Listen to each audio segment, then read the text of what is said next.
Sorry, ഫിഗേഴ്സിന്റെ പേജിൽ ഇന്നിതൊരു പരസ്യമല്ല.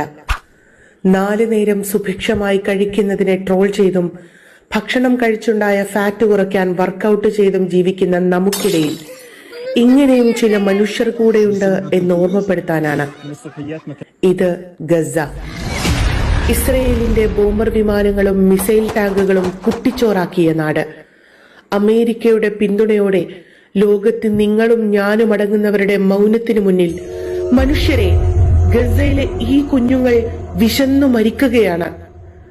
മാസങ്ങളായി അവർ നേരെ ചൊവ്വെ വിശപ്പടക്കിയിട്ട് വല്ലപ്പോഴും ലഭിക്കുന്ന ഇത്തിരി ഭക്ഷണത്തിനായി വരി നിൽക്കുന്നവരെ പോലും കണ്ണിലിറ്റു ചോരയില്ലാത്ത ഇസ്രയേൽ സൈന്യം വെടിവെച്ച് കൊല്ലുകയാണ്.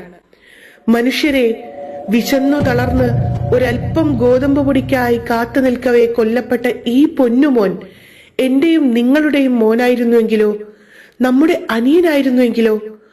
ആണ്, അവൻ നമ്മുടെ അനിയൻ തന്നെയാണ്. ഫലസ്തീനികൾ സുന്ദരികളും സുന്ദരന്മാരുമായിരുന്നു. പക്ഷേ അവരെ ഈ കോലത്തിലാക്കിയത് പട്ടിണിയാണ്. വിശന്നു കരയുന്ന കുഞ്ഞുങ്ങളെ നോക്കി മുലപ്പാല് പറ്റിയ ഉമ്മമാർക്ക് കരയാനേ പറ്റൂ. കാരണം ആ ഉമ്മമാർക്കും വിശക്കുന്നുണ്ട്. വിശപ്പ് എല്ലാ മനുഷ്യർക്കും ഒരുപോലെയാണ്. പച്ചിലകൾ കഴിച്ച് വിശപ്പ് മാറ്റാൻ ശ്രമിക്കുന്നവർ, ഒരു കുഞ്ഞു റൊട്ടിക്കഷ്ണം പോലും വയറ്റിലെത്താൻ നേരം കിട്ടാതെ വിറച്ചു വിറച്ചു മരിച്ചു വീഴുന്ന പച്ച മനുഷ്യർ. നോക്കൂ, ആ സ്ഥാനത്ത് നമ്മുടെ ഉപ്പയല്ലല്ലോ. ഒട്ടിയ വയറുകളുമായി ഈ ഉമ്മമാർ നീട്ടുന്ന പാത്രങ്ങൾ മിണ്ടാതിരിക്കുന്ന നമ്മുടെ കൂടെ കൺമുന്നിലേക്കാണ്. ഈ പാത്രങ്ങൾ എത്തുന്നത് നമ്മുടെ വീടിന്റെ അടുക്കളവാതിൽ വരെയാണ്.